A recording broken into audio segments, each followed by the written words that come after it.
नमस्कार, श्री स्वामी समर्थ। स्वागत आहे तुमचे माझ्या यूट्यूब चॅनलवर। आज मी तुमच्यासोबत नाश्त्यासाठी म्हणा किंवा मुलांना टिफिनमध्ये देण्यासाठी हेल्दी असा पॅनकेक त्याची रेसिपी शेअर करणार आहे। पण हा तिखट पॅनकेक आहे। यासाठी मी अर्धा दुधी भोपळा साल काढून बारीक किसून घेतलेला आहे। त्यामध्ये आपण दुधी भोपळ्याचं प्रमाण मी जास्त ठेवलेलं आहे। तर 2 वाटी दुधी भोपळा किसून झालेला आहे।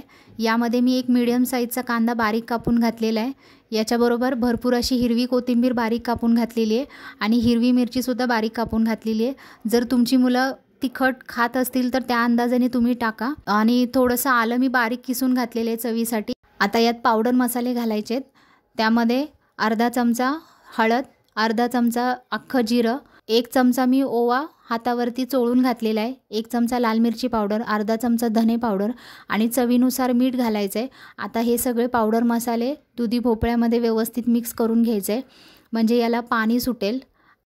आता यामध्ये 1 छोटी वाटी मी बेसन पीठ घातलेलं आहे आणि सेम त्याच वाटीने 1 छोटी वाटी मी तांदळाचे पीठ घातलेलं आहे। जेवढा किसलेला दुधी भोपळा आहे तेवढंच मी प्रमाण आपल्या पिठांचं ठेवलेलं आहे।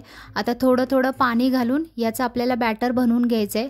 तर हे जास्त पातळ बॅटर बनवायचं नाही आहे। आपण बेसन पोळी करतो त्याप्रमाणे पातळ नाही बनवायचं आहे, कारण आपण दुधी भोपळ्याच्या मानाने पिठांचं प्रमाण कमी ठेवलेलं आहे। डोस्यासाठी जसं बॅटर बनवतो थोडं घट्टसर, तसंच बॅटर ह्याचं ठेवायचं आहे आणि लगेचच याचे आपल्याला पॅनकेक बनवून घ्यायचे आहेत। तर एक बिडाचा तवा मी गरम करून घेतलेला आहे, त्यावरती तेल घातलेलं आहे आणि थोडी राई घातलेली आहे आणि थोडंसं पांढरे तीळ घातलेले आहेत। याच्यामुळे चव छान लागते। राई आणि सफेद तीळ तडतडले की यावर 2 पळ्या आपलं बॅटर घालायचं आहे आणि जास्त पातळ बनवायचं नाही आहे, थोडं मीडियमच जाड बनवायचं आहे। आता यावर झाकण ठेवून एक 2 ते 3 मिनटं वाफ काढून घ्यायची बारीक गॅसवर आणि त्यानंतर वरच्या बाजूला तेल लावून आपल्याला पलटी करून घ्यायचं आहे। पॅनकेकमध्ये पिठांचं प्रमाण कमी असल्यामुळे ते जास्त वेळा पलटी करायची नाही आहेत। एका बाजूने भाजले गेले की लगेच दुसऱ्या बाजूने आपल्याला ते भाजून घ्यायचे। आपला पॅनकेक तयार झालेला आहे। अशाच पद्धतीने मी दुसरा पॅनकेकसुद्धा तुम्हाला बनवून दाखवते। तुम्हाला जर राई आणि सफेद तीळ घालून जर हे पॅनकेक बनवायचे नसतील तर तुम्ही डायरेक्ट आपण बेसन पोळी बनवतो त्याप्रमाणे बनवलं तरीसुद्धा चालेल, पण अशा प्रकारे बनवल्यानंतर चव छान लागते, त्याच्यामुळे मी ते घातलेले आहेत।